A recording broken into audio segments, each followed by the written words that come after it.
By Face the Nation moderator Margaret Brennan and CBS News elections and surveys director Anthony Salvanto. Okay, guys, so there are these groups that you've termed election influencers. They include, if I have this right, pressured parents, Trump true believers, restoring Roe voters, and the young and restless. No relation to the show. Anthony, starting with you, what can you tell us about these four groups you've isolated? We want to understand the election through the motivations of the people who are participating in it and get away from the usual labels, demographic labels, party labels. We have interviewed so many voters through the course of our CBS News polling. This is what emerged from that data as people tell us this is how they process this campaign. So we want to bring you that. Okay, so tell us, can you just give us a TikTok on each one of them? Pressured parents means? Indeed. Pressured parents are people who were dealing with COVID and reported that they felt stress about that and their kids, and now they're facing financial pressure after inflation on top of that. That's where we start. And that group is somewhat closely divided, leaning a little bit more Republican right now, but it's those dual pressures that really define them. Trump true believers? Trump true believers are people who consider themselves MAGA Republicans.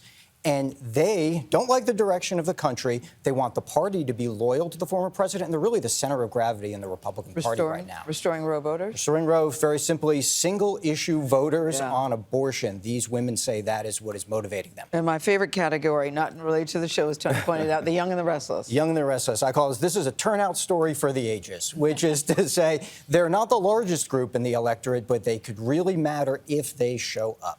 30 no kids. And Margaret, you spent some time with people in the pressured parents group. What'd you learn? Yes, we've been digging into a lot of these topics, and this was one of the most powerful focus groups we did. Getting parents to talk about what they've been through. And the collective trauma of COVID is with us now. It's in the mental health crisis. This mother telling us about her 12-year-old running out of the house, screaming like a 3-year-old having a meltdown. A dad talking to us about depression.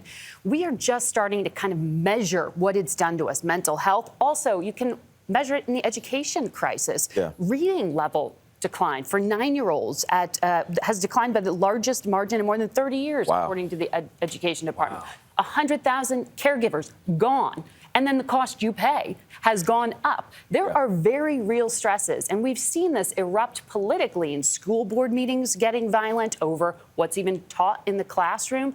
The lack of control is powerful. We saw Republicans harness it in the state of Virginia when it came to that election last year to elect a governor where education was put at the centerpiece of it. So we're watching how these voters define themselves because COVID's redefined us. Of course. Now, one of the groups that we hear most about is the Trump true believers. Why is it important to understand their perspective? And don't we kind of know how they're going to vote or the perception of how they will vote? We absolutely know how they're going to vote. They're voting for Republicans, but what makes them important, two things. One is when you see Republican candidates talking about election denialism, talking about being loyal to the former president, they know that they need the votes of these folks. So that helps you understand the narrative of the campaign. And who they're talking to. And who they're talking to, even though for the rest of voters, we know that the former president is a net negative. So it's very much about turnout for a lot of these groups. And then you ask yourself, well, if those candidates moderate their stances at all,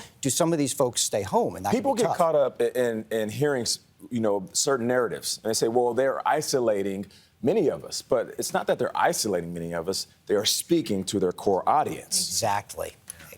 Margaret, the Roe voters that we've isolated, what kind of an influence could they have? Are they going to turn out in the numbers that Democrats are hoping they will?